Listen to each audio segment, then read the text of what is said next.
Hi everyone! In this video, we'll break down key social and political issues in the Philippines by exploring what really happened and where each issue stands today. First issue is about inflation, where inflation has long been one of the Philippines' most pressing economic concerns. The situation worsened significantly between 2022 and 2023, when prices of basic goods such as rice, onions, sugar, and fuel surged. And what happened? It is because of global supply chain disruptions, the Russia-Ukraine war, and the local agricultural inefficiencies increased costs. The government responded with subsidies, importation, and targeted aid. Inflation has moderated, but remains unstable. Food prices still fluctuate, and many Filipinos continue to feel the burden of high living costs. The challenge remains how to build a stronger agriculture sector to prevent future crises. Second issue is about local elections. Local elections in the Philippines are important because mayors, governors, and barangay officials have direct influences on public services. In many regions, local elections have historically been dominated by political dynasties and personality-based campaigns. Vote buying, patronage, and intense rivalries are frequently reported.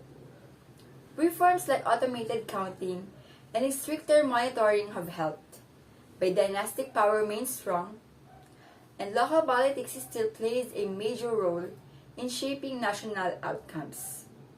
The third issue is about war on drugs. One of the most controversial policies in the Philippine history was the war on drugs launched in 2016.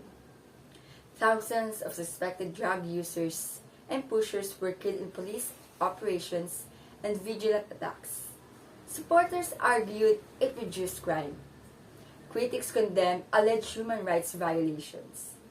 The International Criminal Court continues to investigate. Fourth issue is about the 2020 U.S. presidential election. Although held abroad, the 2020 U.S. presidential election between Joe Biden and Donald Trump had ripple effects in the Philippines. Biden's victory signaled a return to a traditional diplomacy and renewed attention to human rights. This affected U.S.-Philippine relations, especially regarding security, military cooperation, and the South China Sea. Ties between the U.S. and the Philippines have strengthened again, with increased military cooperation and joint defense initiatives under the Marcos Jr. administration. Fifth issue is about 2019 senatorial and midterm elections. The 2019 midterm elections were a majority victory for the administration of Rodrigo Duterte. What happened? All 12 winning senators were either allies or supporters of the administration. The opposition, known as the Ocho Derechos slate, failed to secure a single seat. The result solidified pro-Duterte influence in the Senate during his final years in office. Today, many of those elected in 2019 continue to play influential roles in shaping national policies.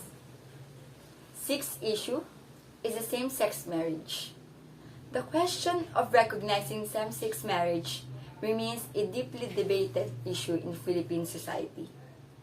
The Supreme Court dismissed petition to legalize same-sex marriage, saying the issue belonged to Congress. Despite increasing public support, religious and conservative groups remain strongly opposed. Same-sex marriage is still not legal. However, discussions on civil unions and anti-discrimination laws remain active, and the LGBTQ+ movement continues to grow. The seventh issue is about vice presidential election, Robredo versus Marcos. The 2016 vice presidential race between Leni Robredo and Bongbong Marcos was one of the most contested elections in Philippine history. Robredo won by a narrow margin. Marcos filed an electoral protest alleging fraud, leading to years of recounts and investigations. In 2021, the Supreme Court dismissed Marcos' protest entirely. The rivalry shaped the political divide of the 2020s.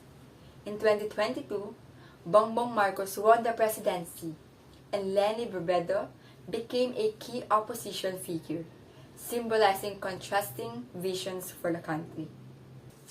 The eighth issue is about Gloria Macapagal Arroyo, former president turned Speaker of the House.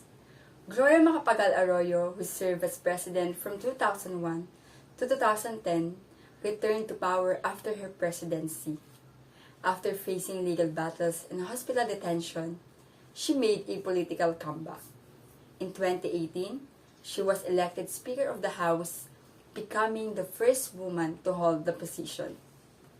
Arroyo remains influential in Congress and within political alliances. She continues to shape policy making, particularly in matters related to constitutional reform and economic legislation. The ninth issue is about Sara Duterte. Sara Duterte, the daughter of former President Rodrigo Duterte, has become a major figure in the Philippine politics. As a former mayor of Davao City, she gained praise for local governance. And in 2022, she ran for vice president under a unity ticket with Bongbong Marcos and won by a landslide. Sara Duterte currently serves as vice president and previously held the post of Secretary of Education. However, political tensions between the Duterte and Marcos families have grown, influencing national political dynamics. Her future role in politics remains highly watched. The last issue is about the Church. The Catholic Church remains the most influential institution in the Philippines. Throughout history, the Church has played a major role in political debates, in divorce, reproductive health, same-sex marriage, corruption, and human rights. It often clashes with administrations regarding moral and social issues. The Church continues to speak out on national matters, especially human rights and social justice. While its political influence has slightly declined among the younger generations, it remains a powerful voice in shaping public opinions and legislation. These 10 issues reflect the struggles and progress of the Philippines, its effort to strengthen democracy, address social challenges, and define its national identity. The country continues to evolve, shaped by leaders, citizens, and institutions working to create a better future. A better society can be achieved when citizens and leaders work together with shared purpose and responsibility. First, education must be strengthened so that every Filipino, regardless of background, has access to quality learning that promotes critical thinking, values formation, and civic participation. An educated population is the foundation of national progress. At the same time, citizens must practice responsible citizenship by voting wisely, following laws, respecting others, and speaking out against corruption and injustice.